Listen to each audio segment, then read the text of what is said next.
Que faire lorsque ton prospect te dit « je veux réfléchir ». Salut, je suis Tahar Abid, consultant et formateur marketing spécialisé dans la vente de solutions B2B. Et mes clients entrepreneurs qui vendent des solutions B2B viennent me voir lorsqu'ils veulent raccourcir le délai entre le moment où ils commencent à discuter avec un prospect et le moment où ils le convertissent en client. Si tu vends des solutions B2B, alors tu as certainement fait une présentation de ton offre à ton prospect. Et tu es peut-être tombé sur le cas d'un prospect qui est qualifié, qui est pressé, qui veut une offre là tout de suite, qui te relance peut-être pour avoir l'offre dans la journée et tu lui envoies cette offre-là et après tu le relances pour voir ce qu'il pense et surtout quand est-ce qu'il va te passer les commandes. Et là, il te dit au bout de plusieurs relances, vous savez quoi, votre offre elle est bien, elle est claire, elle est concise, elle répond exactement à nos attentes, mais on veut réfléchir. Et là, en ce moment précis, je parie que tu as des pensées, disons, un tout petit peu violentes. Pourquoi? Parce que ton prospect, il était pressé et après, étrangement, il veut prendre son temps pour réfléchir à ton offre. Et donc, de ton côté, tu peux riposter et tu peux lui dire très bien, monsieur prospect, voilà, donc j'ai de la documentation complète, je vais vous l'envoyer parce qu'elle traite en long, en large et en travers des fonctionnalités détaillées de notre offre et surtout de nos avantages par rapport à la concurrence. Et d'ailleurs, comme vous pouvez voir là, monsieur prospect, nous sommes positionnés numéro 1 dans le cadran magique de Gartner. Tu vois, ça c'est le genre de réponse auquel s'attend typiquement ton prospect. Mais laisse-moi te poser une question. Combien de fois tu as eu un prospect qui était intéressé, qualifié et intéressé et qui t'a dit qu'il voulait réfléchir et il t'a appelé 2 semaines après pour te dire voilà, bonjour monsieur, nous avons réfléchi à votre offre et on a décidé de retenir votre offre. Et voici le bon de commande et vous pouvez récupérer votre chèque. Je serais curieux d'avoir ton feedback en bas dans les commentaires. Le truc ici, c'est quoi? C'est que lorsque ton prospect il te dit qu'il veut réfléchir, il s'attend exactement à ça. Il s'attend à ce que tu le relances, à ce que tu le supplies carrément de te retenir, de travailler avec toi. Et c'est le moyen le plus sûr de perdre ton opportunité ou du moins de perdre ton temps. Donc, ce n'est pas ce qu'il faut faire. Quand tu as une objection comme « je veux réfléchir », tu dois faire exactement le contraire de ce que s'attend à voir de ta part ton prospect. Voilà ce que tu fais. Quand ton prospect te dit « je veux réfléchir », tu dois le bousculer, tu dois le prendre à contre-pied et tu lui poses la question suivante. Parce que ton objectif, c'est de savoir s'il est intéressé ou pas. C'est oui ou c'est non. Parce que « je veux réfléchir », c'est une sorte de non qui est déguisé. Donc, tu lui dis « Monsieur prospect, généralement, quand on me dit qu'on veut réfléchir, c'est de 2 choses l'une.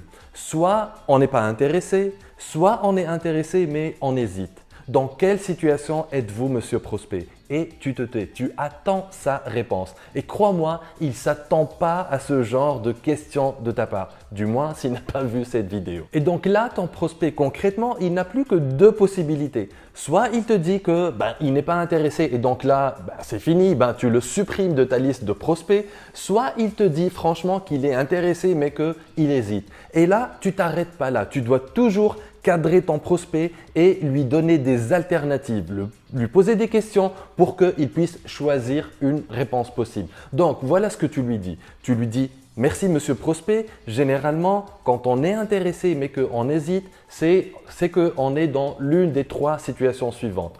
Première situation, c'est que l'offre n'est pas faite pour nous. Deuxième situation, c'est que l'offre, elle est faite pour nous, mais il lui manque des choses.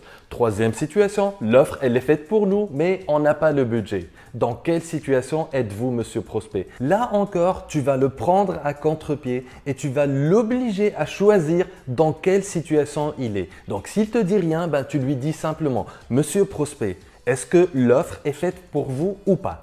S'il te dit oui, c'est parfait, donc tu peux signer avec lui. Mais s'il te dit non, là tu lui poses la question suivante, tu lui dis très bien monsieur prospect, est-ce qu'il y a des choses qui manquent dans notre offre?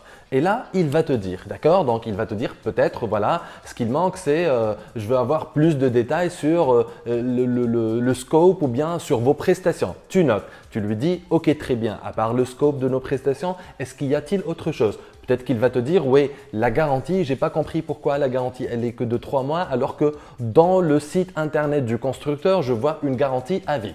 Tu notes garantie.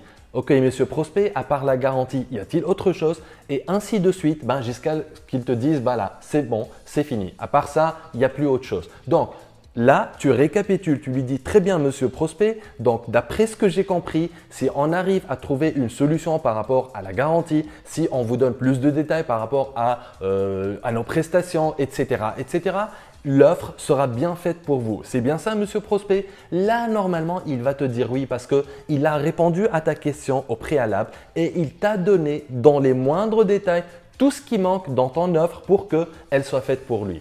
Troisième cas, s'il te dit c'est une question de budget, là, tu sais ce que tu dois faire. Donc, soit tu revois ton offre, c'est-à-dire tu enlèves des éléments de ton offre pour rentrer dans ce sans budget, soit tu essayes de trouver une solution avec lui par rapport aux modalités de paiement. D'accord? Donc, récap, à chaque fois que ton prospect te dit « je veux réfléchir », tu le laisses surtout pas réfléchir de son côté. Tu lui poses le genre de questions que j'ai partagé avec toi dans cette vidéo pour le recadrer et pour sortir avec une réponse séance tenante. Voilà, tu sais maintenant ce que tu as à faire à chaque fois que ton prospect te dit qu'il veut réfléchir.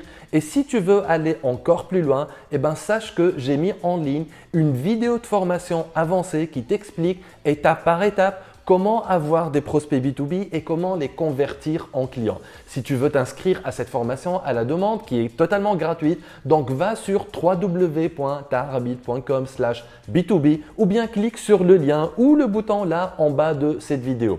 Voilà, c'est la fin de cette vidéo. C'était Tahar Habib et je te dis à très bientôt dans une prochaine vidéo. Au revoir.